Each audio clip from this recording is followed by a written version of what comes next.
तो अब हम लोग जो स्प्रिंग का नेक्स्ट टाइप ऑफ स्प्रिंग जिसकी हमें कंस्ट्रक्शन वर्किंग हमें पढ़ना है वो है leaf spring. LEAF leaf spring, है ना।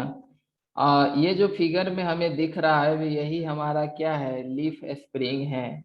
और लीफ स्प्रिंग का हम काफी वाइडली यूज देखते हैं ऑटोमोबाइल सस्पेंशन सिस्टम में। जितना भी हैवी व्हीकल्स होता है, चाहे बस ट्रक हो या फिर कोई गुड्स कैरियर वाला जितना भी व्हीकल्स है, या पैसेंजर कैरियर भी जितना भी व्हीकल्स है, सब में हम देखते हैं कि लीफ स्प्रिंग का यूज होता है। जो स्मॉल लोडेड व्हीकल होता है उसमें हेलिकल स्प्रिंग का भी सस्पेंशन सिस्टम यूज किया जाता है ना। और लेकिन जो है जितना भी हैवी लोडेड व्हीकल है या पैसेंजर लोडिंग व्हीकल्स है, सब में हम सस्पेंशन सिस्टम के रूप में हम देखते हैं कि यहाँ पर लीफ स्प्रिंग का यूज किया जाता है ना। तो लीफ स्प्रिंग का कंस्ट्रक्शन क्या है, तो ये फिगर में जैसा कि हमें दिख रहा है कि लीफ स्प्रिंग जो है इसमें नंबर ऑफ ओवरलैपिंग प्लेट है। इसमें क्या है, नंबर ऑफ ओवरलैपिंग प्लेट। और ये जो डिफरेंट ओवरलैपिंग प्लेट है ये विदाउट बॉन्डेड होता है। मतलब एक प्लेट और दूसरे प्लेट का जो यहाँ कांटेक्ट जंक्शन है, यहाँ पर किसी तरह का बॉन्डिंग नहीं होता है। मतलब ये दोनों जो प्लेट है ना, हर प्लेट को लीफ कहते हैं। ठीक है, हर प्लेट को लीफ कहते हैं। और इसका कंस्ट्रक्शन जो होता है कि इसका जो सबसे टॉप लीफ होता है वो सबसे लार्जर लेंथ का होता है ना। और इसके बाद जो है ग्रेजुअली डिक्रीजिंग लेंथ का प्लेट जो है वो लगा हुआ रहता है। और बॉटम बॉटम में जो सबसे बॉटम में जो प्लेट होता है उसकी लेंथ सबसे छोटी होती है। तो इसमें जो सबसे लार्जर लेंथ का लीफ है जो सबसे टॉप पार्ट में लगा हुआ है, इसको हम लोग मेन लीफ या फिर इसको मास्टर लीफ कहते हैं। ये क्या कहलाता है, मास्टर लीफ। मेन लीफ या मास्टर लीफ। मेन लीफ या मास्टर इस लीफ में जो है दोनों इंड पॉइंट पर एक आई बना हुआ रहता है। यहाँ पर जैसा कि हम देख रहे हैं कि इस तरह का यहाँ पर आई बना हुआ रहता है। और ये आई जो है सिर्फ और सिर्फ मास्टर लीफ में ही रहता है। बाकी जो उसके बॉटम का लीफ है उसमें वैसा कुछ भी नहीं रहता है। और ये आई बेसिकली किस लिए बनाया जाता है, तो ये आई बनाया जाता है इसी आई में जो है हम जो ऑटोमोबाइल बॉडी है उसको हम लोग इसमें बोल्ट से क्लैंप करते हैं। दो आई बोल्ट लेते हैं और उसको हम यहाँ पे क्लैंप कर देते हैं। तो जो व्हीकल्स के बॉडी का जो लोड है वो इस तरह से लीफ स्प्रिंग के ऊपर आ जाता है ना। और ये जो लीफ स्प्रिंग है इसमें नंबर ऑफ फ्लैट प्लेट्स है। और ये फ्लैट प्लेट्स जो है वो फ्री होता है। मतलब ये दो प्लेट जो है एक दूसरे से किसी भी तरह का परमानेंट ज्वाइंट से ज्वाइंटेड नहीं रहता है। ये मतलब फ्री होता है। ये एक लीफ दूसरे लीफ के ऊपर फ्रीली एक्सटेंड या मतलब शॉर्टेज या एक्सटेंड हो सकता है। और इन सारे लीफ को एक यू बोल्ट से क्लैंप किया हुआ रहता है। यहाँ पर एक क्लिप लगा हुआ है और ये इसको हम लोग कहते हैं यू बोल्ट, है ना। तो ये यू बोल्ट से क्या रहता है, क्लैंप किया हुआ रहता है। ठीक है। और इसमें है कि अब बीच में एक सेंटर क्लिप लगा हुआ रहता है। ये एक बीच में क्या है, एक सेंटर बोल्ट है, ताकि सारा का सारा लीफ जो है वो एक दूसरे के ऊपर स्टेबल रहे। तो इसी के लिए यहाँ पर एक यू क्लैंप से इसको क्लैंपिंग किया हुआ रहता है ताकि ये अपने पोजीशन में बना रहे, है ना। और इसके बाद है कि लेंथ इसका ग्रेजुअली क्या हो रहा है, डिक्रीज हो रहा है ना। और ये फ्रीली बेंट कर सकता है। तो अब देखिए यहाँ पर जो टोटल व्हीकल का लोड है वो हाफ लोड यहाँ आएगा और हाफ लोड यहाँ आएगा। तो यहाँ पर ये जो लीफ स्प्रिंग है इसमें लोड जो होता है वो इंड पॉइंट पे लगता है। लीफ स्प्रिंग में जो लोड एक्ट होती है वो कहाँ पर, उसके इंड पॉइंट पर। और उसका जो फिक्सिंग होता है वो सेंटर पे, ये सेंटर पर फिक्स्ड होता है और लोड जो है इंड पॉइंट पे लगता है। तो एज ए ये किस तरह का, देखिए यहाँ पर फिक्स हो गया और यहाँ पर इस तरह का एक बीम है जहां पर ये एक लोड लग रहा है। तो ये एज ए क्या, कैंटिलीवर बीम की तरह काम करता है। ये किस तरह का, कैंटिलीवर बीम की तरह। ये इसका जो ये सेंट्रल पार्ट है, ये सेंट्रल पार्ट जो व्हीकल का एक्सल होता है, व्हीकल का क्या, एक्सल, एक्सल के ऊपर इसका सेंट्रल पोजीशन फिक्स होता है। और व्हीकल का जो बॉडी होता है उसका लोड जो है इन दोनों ही आई, जो लीफ स्प्रिंग का आई है उससे कनेक्ट रहता है। और ये जब इस पर लोड लगती है तो ये लीफ जो है वो बैंड होकर के, यहाँ पर ये क्या है, ये बैंड होगा। जैसे ही इस पर लोड लगेगा तो ये ऐसे ऐसे बैंड होगा, है ना।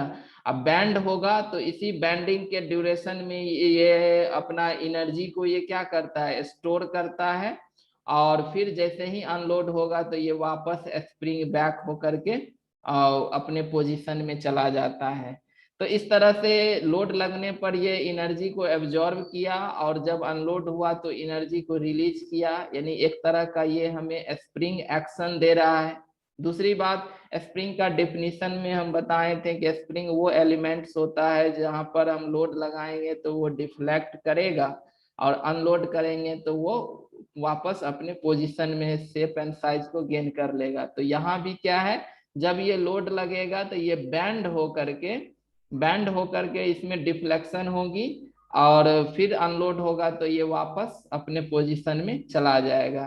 तो लीफ स्प्रिंग को जो है बेंडिंग स्प्रिंग भी कहा जाता है, इसमें बेंडिंग स्प्रिंग कहा जाता है। क्योंकि देखिए जैसे हम बताएं कि यहाँ पर सेंटर पर ये फिक्स होता है और ये इसका बीम इस तरह से निकला हुआ एक कैंटिलीवर बीम की तरह काम करता है।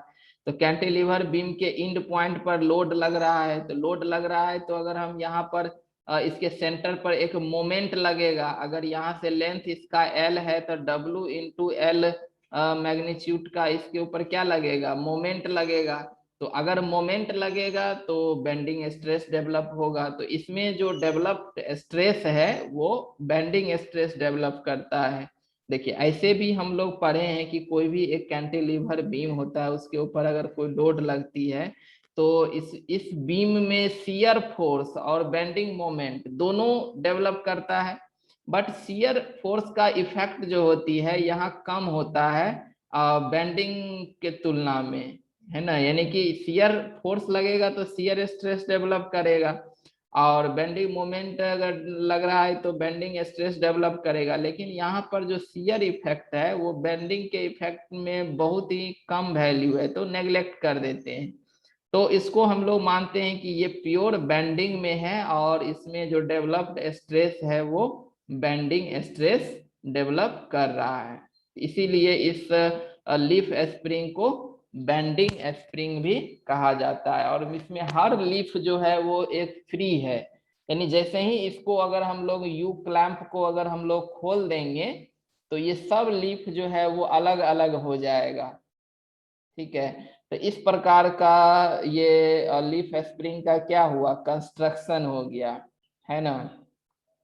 तो इसका यूज पूछेगा तो suspension of automobile, railway wagons, इसमें भी यूज होता है। और इसका लीफ स्प्रिंग का यूज खास करके हम लोग करते हैं जहां पर मान लीजिए कि लैटरल लोड लग रहा है, जहां पर क्या लग रहा है, लैटरल लोड। जैसे यहाँ पर लैटरल लोड एक लग रहा है तो लीफ स्प्रिंग यहाँ पर ज्यादा सुटेबल होता है ना। उसके बाद जो है कोई ड्राइविंग टॉर्क लग रहा है, ठीक है, तो उसमें भी ये सुटेबल होता है। तो इन सब लोड को कैरी करने के लिए इसका हम यूज करते हैं। इसके बाद अब हम लोग चलते हैं कि इसमें बेंडिंग स्ट्रेस की कैलकुलेशन करते हैं कि इसमें कितना बेंडिंग स्ट्रेस डेवलप होगा। ठीक है, तो सबसे पहले हम लोग यहाँ पर एक रफ लीफ स्प्रिंग का यहाँ पर ड्राइंग कर लें, है ना।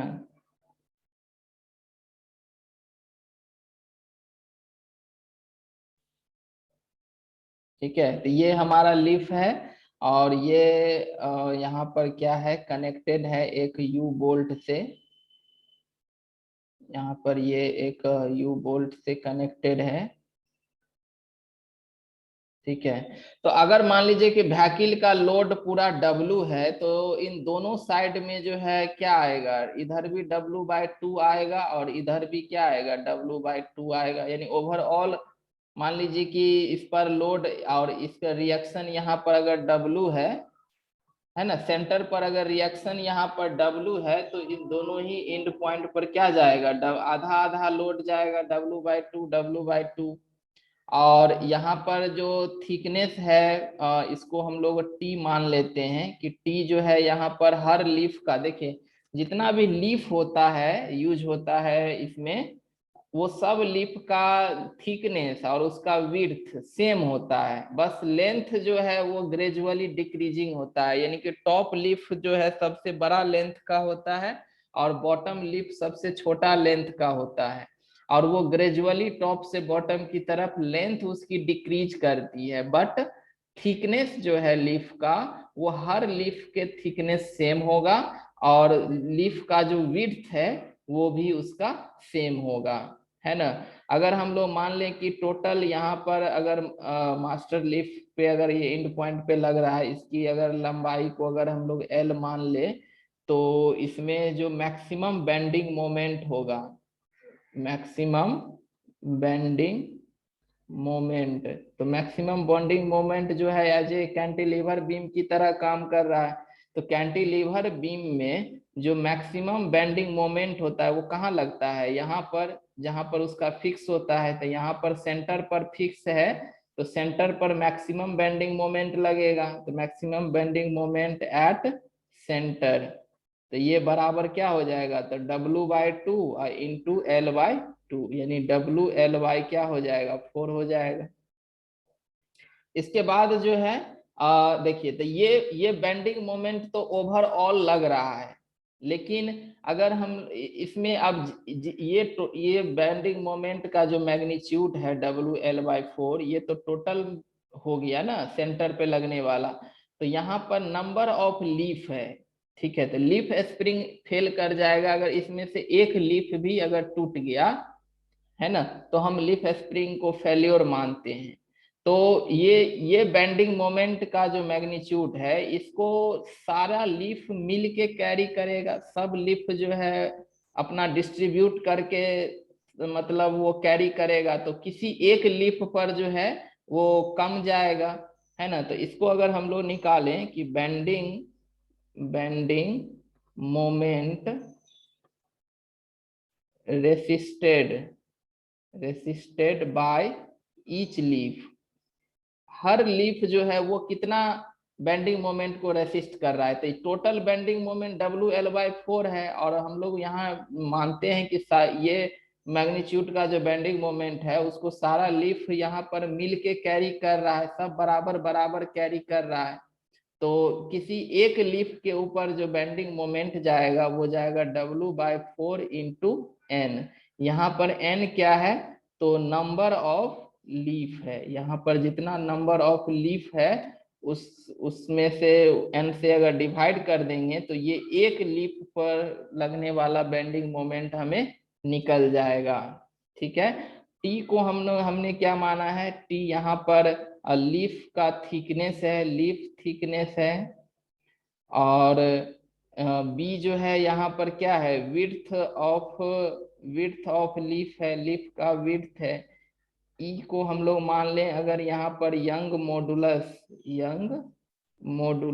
ऑफ लीफ, लीफ का यंग मॉडुलस है। तो देखिए यहाँ पर क्या है, बेंडिंग मोमेंट लग रहा है, तो इसमें डेवलप क्या करेगा, बेंडिंग स्ट्रेस डेवलप करेगा। तो बेंडिंग स्ट्रेस हम कैसे निकालेंगे, तो बेंडिंग इक्वेशन लगाएंगे, है ना। तो यहाँ पर अब हम लोग क्या करते हैं कि निकालते हैं कि maximum bending stress developed in each plate, her plate में कितना बेंडिंग स्ट्रेस डेवलप करेगा। तो सिग्मा मैक्स जो हो जाएगा वो हो जाएगा MY/I, यही होता है बेंडिंग इक्वेशन से। बेंडिंग स्ट्रेस बराबर क्या होगा, My/I। तो एक यानी हर प्लेट पर हम निकाल रहे हैं हर प्लेट का बेंडिंग स्ट्रेस, तो हर प्लेट पर जो बेंडिंग मोमेंट है वो WL/4N है। तो यहाँ पर क्या हो जाएगा, WL/4N, ये हो गया मोमेंट का वैल्यू। ठीक है। अच्छा, उसके बाद जो है यहाँ पर Y, तो देखिए हर प्लेट यहाँ पर इंडिपेंडेंट है। इंडिपेंडेंट है कि ये अपना में कॉन्ट्रैक्शन और एक्सटेंशन, जैसे लोड लगेगा तो इसका ये फाइबर क्या होगा, कंप्रेशन में जाएगा और ये फाइबर टेंशन में जाएगा। तो टेंशन और कंप्रेशन के लिए सारा लीफ यहाँ पर फ्री है, क्योंकि इसके जंक्शन पर कोई ज्वाइंट नहीं है। यानी हर लीफ अपना अपना न्यूट्रल एक्सिस पर बेंड करेगा। कहने का मतलब यहाँ पर यही हो गया कि यहाँ सब लीफ फ्री है, तो इसीलिए यहाँ जो हर लीफ जो यहाँ पर बेंड करेगा वो अपना अपना न्यूट्रल एक्सिस पर बेंड करेगा। तो इसका न्यूट्रल एक्सिस कहाँ से पास करेगा, इसके मिडिल पॉइंट से पास करेगा, यानी कि न्यूट्रल एक्सिस से टॉप फाइबर की दूरी यही तो Y है। Y बराबर क्या हो जाएगा, यहाँ पर T/2 हो जाएगा। और अगर हम लोग हर लीफ का मोमेंट ऑफ इनर्शिया निकालेंगे, तो ये रेक्टेंगुलर क्रॉस सेक्शन का है और न्यूट्रल एक्सिस यहाँ पर टी लेंथ को कट कर रहा है, तो न्यूट्रल एक्सिस के अबाउट जो मोमेंट ऑफ इनर्शिया हो जाएगा वो हो जाएगा BT/12, है ना। तो इसी वैल्यू को हम लोग क्या करते हैं, यहाँ पर पुट कर देते हैं। तो यहाँ पर m का मान हो गया, y बराबर क्या हो जाएगा, T/2 हो जाएगा, और यहाँ पर I हो जाएगा BT/12। यानी यहाँ पर हम लोग मैक्सिमम बेंडिंग स्ट्रेस की वैल्यू निकालें तो 3, ये देखिए 4, ये 4 से ये कट जाएगा, 4 तिया 12, और ये 3 ऊपर चला जाएगा, तो 3WL बाय यहाँ पर 2N, है ना। एक T से T भी कट गया, यहाँ पर स्क्वायर रह गया, तो 2NBT²। ये हमको क्या निकल गया, मैक्सिमम बेंडिंग स्ट्रेस जो है वो हर एक लीफ में जो डेवलप करेगा वो 3WL/2NBT²। तो क्वेश्चन अगर मान लीजिए ऐसे, तो ये पढ़ना नहीं है डिजाइन में, लेकिन अगर इसमें अगर क्वेश्चन बनाना है तो ध्यान रखेंगे यहाँ पर L जो है वो पूरा होल लेंथ है। कभी कभी क्वेश्चन में यहाँ से लेकर के यहाँ तक का लेंथ L दे देता है ना, इधर भी L और इधर भी L, तो 2L लेंथ दे देगा तो फिर यहाँ पर अलग हो जाएगा फॉर्मूल। मतलब हम लोग सिंपल चीज है कि जनरल प्रोसेस याद रखेंगे निकालने का। ठीक है, कि हम मोमेंट निकालेंगे, Y निकालेंगे, I निकालेंगे, और फिर इसमें हम पुट कर देंगे। तो यहाँ पर हम इस टोटल लेंथ को L माने हैं और सेंटर पर लोड W माने हैं, तब जा करके हमको यहाँ फॉर्मूला आया है बेंडिंग स्ट्रेस का 3WL/2NBT²। तो अगर हम डिजाइन के लिए जाते हैं तो इसकी वैल्यू जो है वो क्या होना चाहिए, परमिसिबल से कम होना चाहिए, तो फिर ये क्या है, सेफ है ना।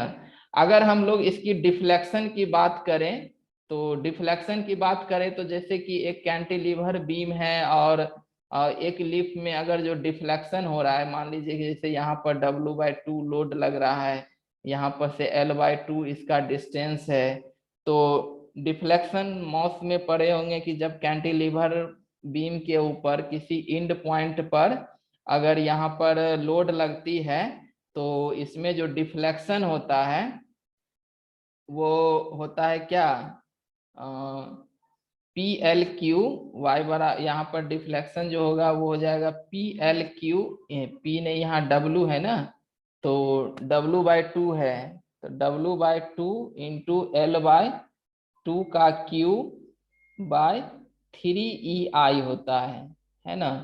तो यहाँ से आप ये भी निकाल सकते हैं, W/2 हो ही गया, L/2 का Q बाय 3EI। I का मान तो हम लोग BTQ/12 ये निकाले ही हैं, और E यंग मॉडुलस है, इस सब को हम लोग पुट करके यहाँ से हम लोग डिफ्लेक्शन का मान भी निकाल सकते हैं, और देख लेंगे कि ये डिफ्लेक्शन भी अंडर लिमिट में होना चाहिए। तो इस प्रकार से लीफ स्प्रिंग में एक बेंडिंग फेल्योर होता है और उसमें बेंडिंग स्ट्रेस डेवलप करती है। और वो इतना वैल्यू के बराबर उसमें बेंडिंग स्ट्रेस डेवलप करता है हर लीफ में।